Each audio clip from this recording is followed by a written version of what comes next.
Here with Merrimack coach Scott Borek after a shootout loss to UNH. Coach, can we start just a comment on the game? Yeah, I thought UNH had a great bounce back, had a great answer for last night's game, and I didn't think our answer was as good as I wanted it to be. We got a lot of pucks on net. The goalie obviously played well, but we gave some really difficult situations to our goaltender. So it was a hard-fought game. I was disappointed that we gave up a point there at the end. I thought we had some great chances in overtime. Really disappointed in the power play at the end of the game. But that's that's growth, and we got to get better, and we're going to get better. All right, open to questions. Mike McMahon, do you have one to start us off?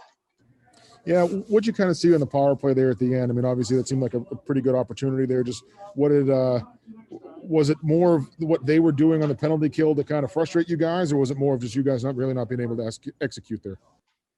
I think they gave a high level of effort, and I thought that we relaxed. I don't think our effort was bad. I just think we relaxed and we weren't detailed and we weren't as aggressive with the puck. Getting over the blue, they did a really good job of retrievals. We got to work on that. Our entry into the zone, I thought, was the thing that hurt us the most, and that's something we got to be better at. But tonight it cost us a game, so that was disappointing. Another question from Mike McMahon. Overall, what do you think of the penalty kill too? I mean, the 2 5-on-4s you guys were able to kill. They get the 1 and the 4-on-3, but overall, what do you think of the PK?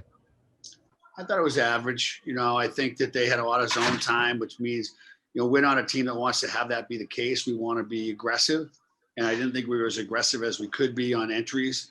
Our goaltender made some big saves, and the 4-on-3 is an unusual situation, and they made a good play and were able to score. But I thought up until that point, at least we were able to keep them to the outside, but we did give them a lot of chances at the net, and eventually that's going to hurt you, and that's what happened on the 4-on-3.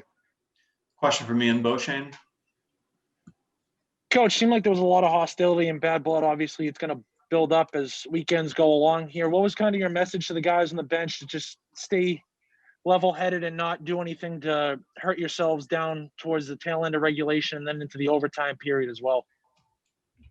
Yeah, I don't know if it was hostility. I think both teams really needed a W. Both teams were really hungry, and I don't think it was. I think UNH could have played anyone today. They would have the same mentality. I don't think it mattered that we played UNH today. We tried to be physical and do the things we can do well. I just think it was really emotional because both teams really needed that game. They got it, but I just think it was emotional. I would not classify that as hostile. I thought it was emotional. That's they had an answer for last night. I credit them. Question from Mike Macknick. Hey Scott, just came on, so I apologize if you mentioned this, but the overtime with the 3-on-3, how did you feel about how you guys played it? I thought we actually created some great chances. It's the first time we've been really in that. The last time we were in that, it ended very quickly because we overhandled the puck against Northeastern. But I think in this particular situation, I thought we were poised and we created some really nice opportunities, and they did too. Both teams did. So I like the way we handled the 3-on-3 today. I wish we scored, but I think we got grade A chances, a couple of great looks. We gave up some great looks too, which that's something we got to be better at. But no, I thought the 3-on-3 for our first experience with it for an extended period of time was pretty good. Question from Mike McMahon. On the shootout, do you guys have going into games? Do you kind of have an idea if it gets there who you go with, or is it more of a kind of seeing who's playing well over the course of the game before you make those decisions?